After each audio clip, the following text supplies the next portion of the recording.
2024년 하반기에도 하나님의 은혜가 여러분과 여러분 가정, 자녀들 위해 풍성하기를 주의 이름으로 기원합니다.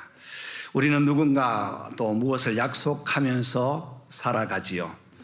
약속이라는 것은 상대방과 무엇을 어떻게 할 것인지, 하지 않을 것인지 함께 서로 계약 관계를 맺는 행위입니다. 어떤 사람과 함께 약속을 했을 때 약속함과 동시에 그 사람과 관계가 시작되고 신뢰는 쌓여갑니다.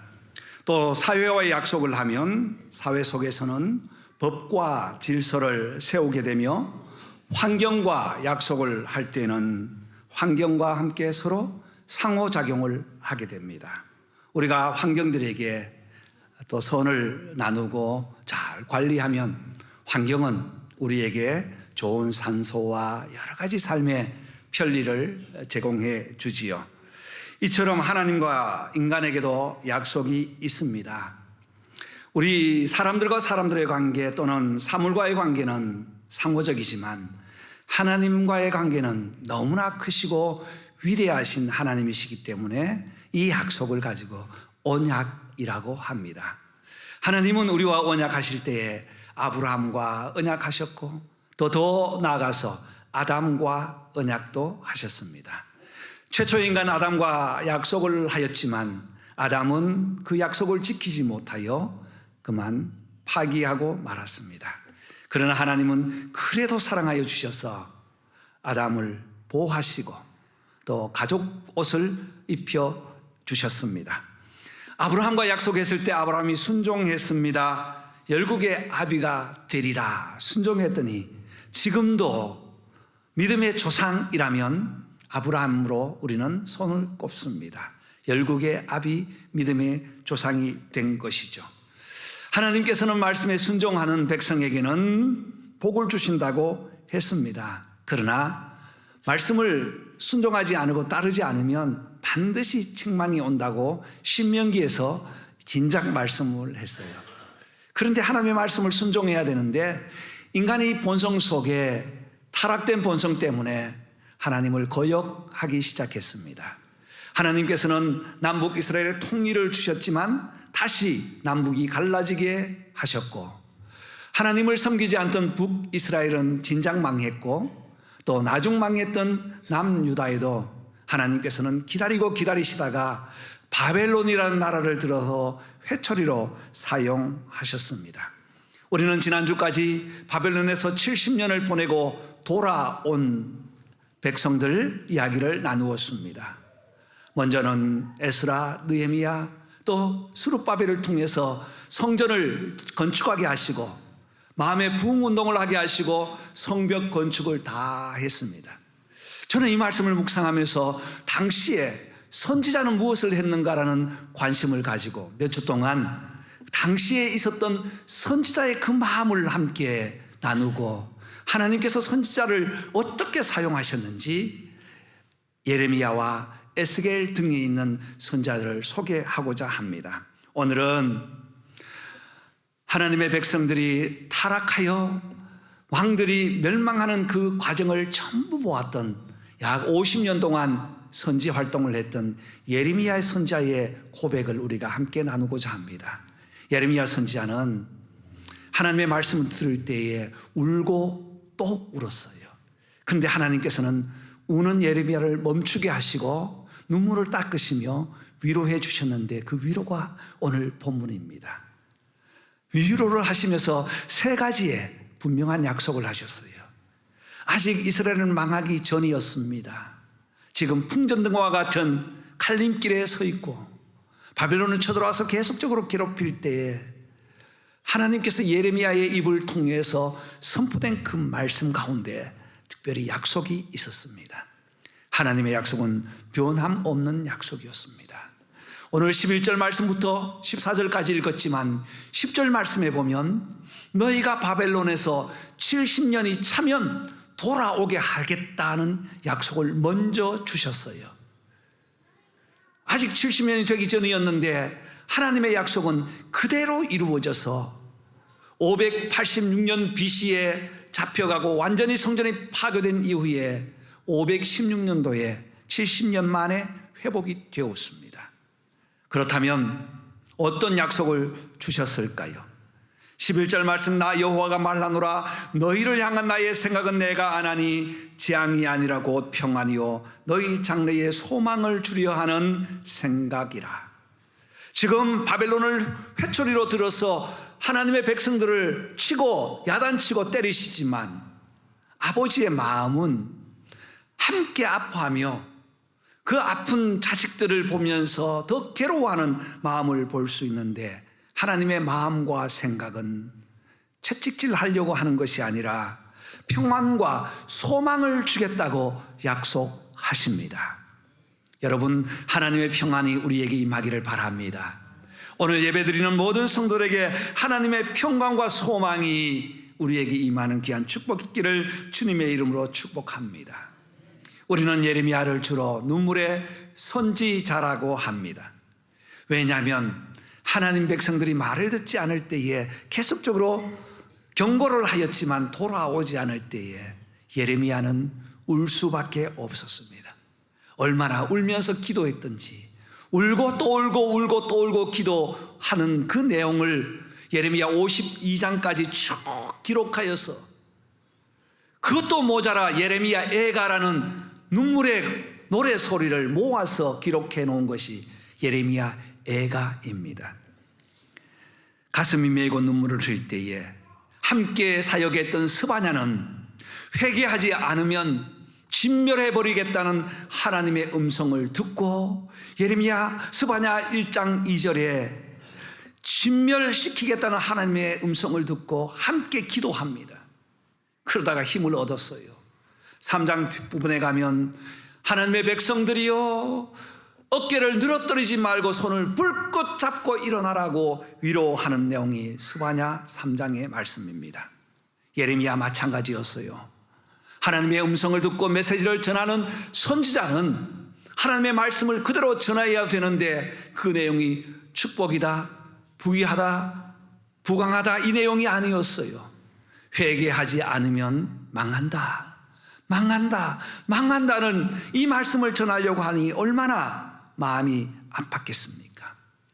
왕족들이 잡혀갑니다.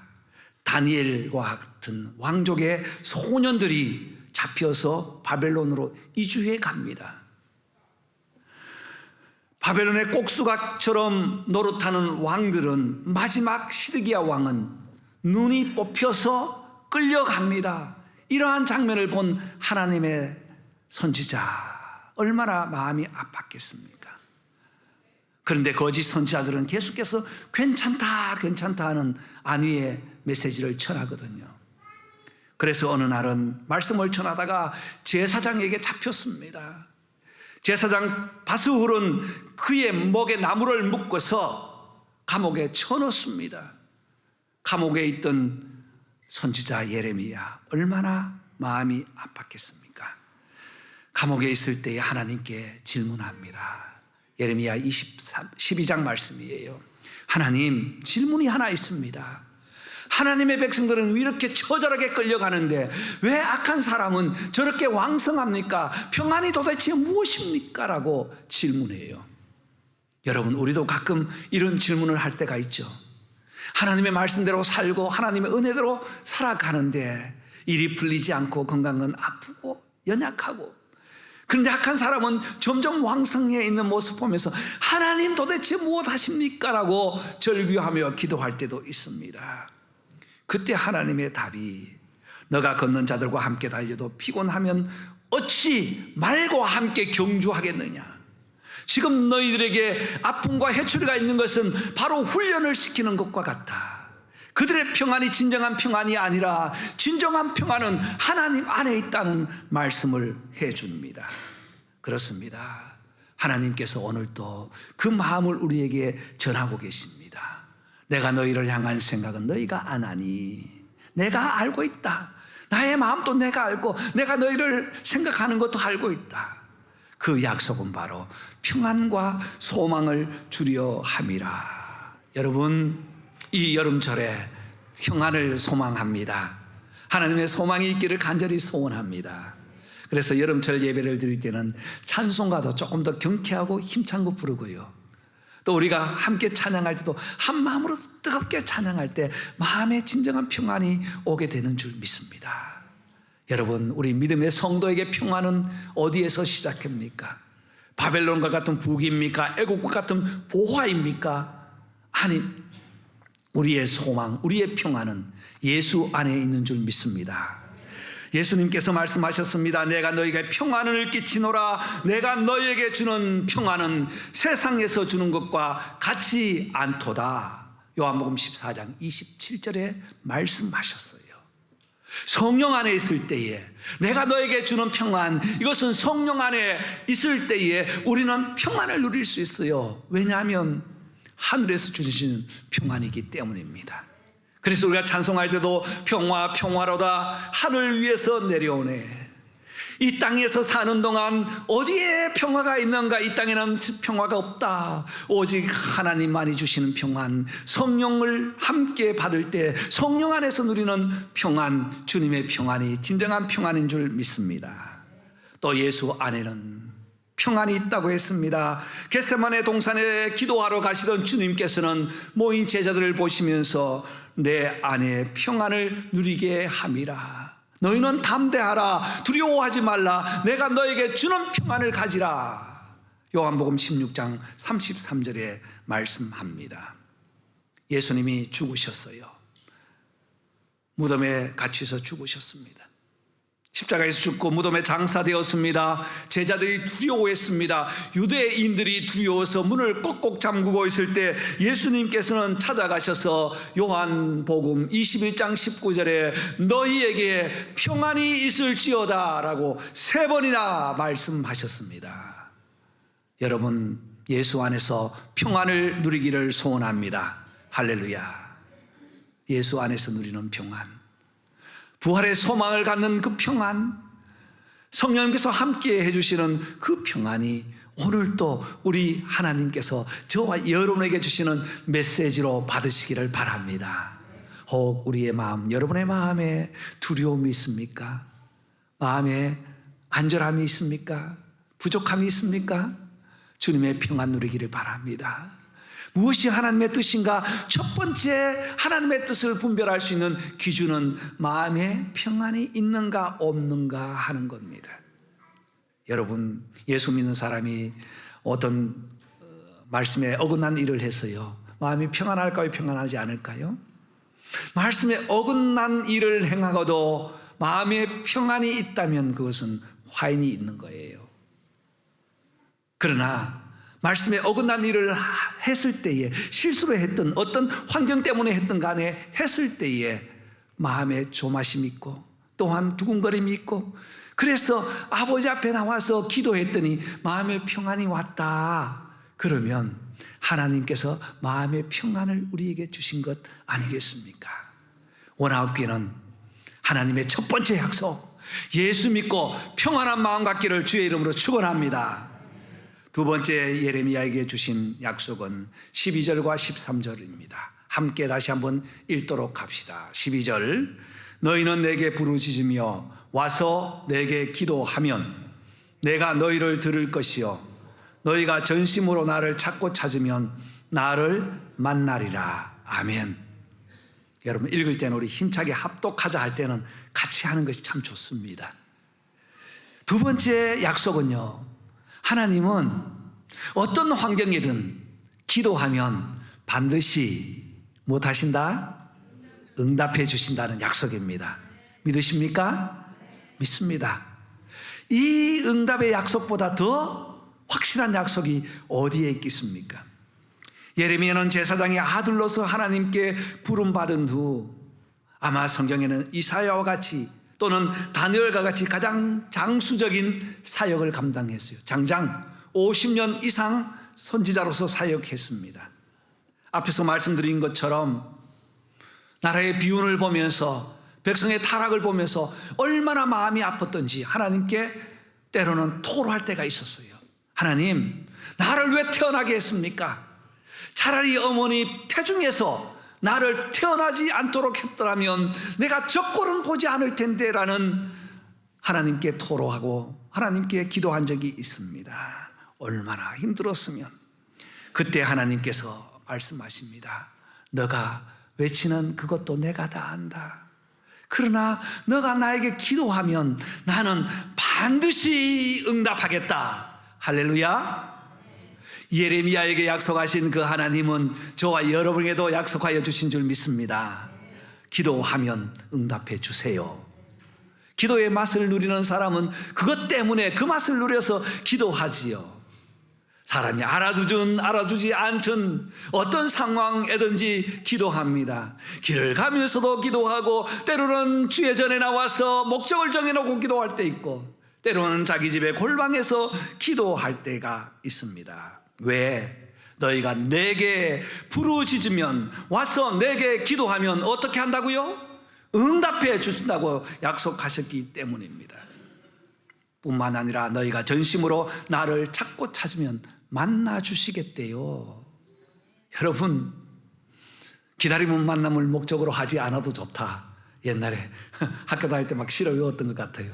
아니에요. 기다림은 만남을 목적으로 해야 돼요. 우리는 주님을 기다릴 때 만남을 목적으로 해야 됩니다. 그래서 교회 나오는 것도 주님을 만나고 돌아가기를 바랍니다. 오늘 이 말씀이 주님께서 예레미야를 통하여 주신 말씀이요, 또 저를 통하여 여러분에게 선포된 말씀으로 받을 때에 우리에게 찾아오신 성령님께서 그 말씀을 나의 말씀으로 받을 때 이것이 바로 주님을 만나는 길이 아니겠습니까? 기도했는데 헛구을 치고 교회 평생 다녔는데도 주님을 만나지 못한다면 이보다 더 안타까운 일은 없을 것입니다. 주님이 우리 예레미야보다 조금 더 앞서 사역했던 이사야 선배님에게 말씀하셨어요. 내가 너와 함께 하리라. 너가 물 가운데 지날 때에 물이 너를 침몰치 못하고, 너가 불 가운데 지날 때에도 불이 너를 사르지 못하리니 나는 너와 함께 하리라. 나는 너의 하나님이 됨이라고 말씀하셨습니다. 요셉이 모함받아 감옥에 갇히요. 이 감옥에서 어떻게 이길 수 있었습니까? 하나님께서 그와 동행하시니, 다 같이 시작. 하나님이 그와 동행하시니, 하나님이 함께 하셨어요. 감옥에도 함께 하셨습니다. 이사야 65장 24절 이사야에게 주신 말씀, 그들이 부르기 전에 내가 응답하겠고 말을 마치기 전에 내가 반드시 듣고 응답해 준다고 약속하셨어요. 이사야뿐 아니라 예레미야도 마찬가지예요. 29장에서 조금 더 넘어가면 33장 1절에는 일을 행하시고 성취하시는 여호와께서 너는 내게 부르짖으라. 내가 너에게 응답하겠고 너가 알지 못하는 크고 비밀한 것을 너에게 보이리라. 아멘이시죠? 이런 말씀이 떨어질 때는 아멘으로 해서 함께 받아야 돼요. 아멘? 크고 비밀한 일을 보여주시겠대요. 지금은 암흑과 같이 아무것도 보이지 않아요. 캄캄해서 보이지 않아요. 마치 요즘 우리 성도들 중에 백내장 수술 많이 하셨는데 백내장처럼 안개가 쫙 낀 것 같이 보이지 않지만 그때가 되면 거울을 걷어버리고 얼굴과 얼굴을 대한 것처럼 확실한 것을 보여주신다고 약속했습니다. 예수님은 뭐라고 하셨죠? 구하라 주실 것이요, 찾으라 찾을 것이요, 문을 두드리라 열릴 것이니. 아멘. 이 말씀은 제가 중학교 미션스쿨 다닐 때 우리 이사장 장로님이 늘상 했던 설교예요. 나중에는 이사장 장로님이 설교하러 올라오시면요, 학생들이 다 외워요. 그냥 구하라 주실 것이요, 찾으라 찾을 것이요, 문을 두드리라 열릴 것이요. 우리가 먼저 해버려요. 그냥 하나님은 주님을 통하여 이렇게 주님은 약속을 하셨다는 거예요. 찾고 구하고 두드릴 때에 기도의 전진성과 기도의 활동과 반드시 역사해 주시는 하나님의 약속을 우리는 믿습니다. 오늘도 이 두 번째 약속, 기도하면 반드시 응답하시는 약속을 꼭 붙드시기를 주의 이름으로 축원합니다. 마지막 14절에 세 번째는 반드시 회복시켜 주겠다는 약속을 하셨어요. 아직도 바벨론에 포로되어 가 있고 포로되어 잡혀 있는 상황이에요. 끌려가고 있는 상황입니다. 그런데 14절에 뭐라고 합니까? 너희를 포로된 중에서 다시 돌아오게 하되 쫓아내어 보내었던 열방과 모든 곳에서 모아서 사로잡혔던 그곳을 다시 돌아오게 하겠다. 여러분, 지난주까지 돌아온 역사를 우리가 보았잖아요. 우리가 뭐예요? 하나님의 말씀의 확실한 증인이라는 거예요. 돌아온 것을 우리가 보았잖아요. 쫓아 보내었던 열방과 모든 곳에서 모아서 끌고 왔어요. 그래서 1, 2, 3차로 끌려갔는데 1, 2, 3차로 그대로 끌고 돌아왔어요.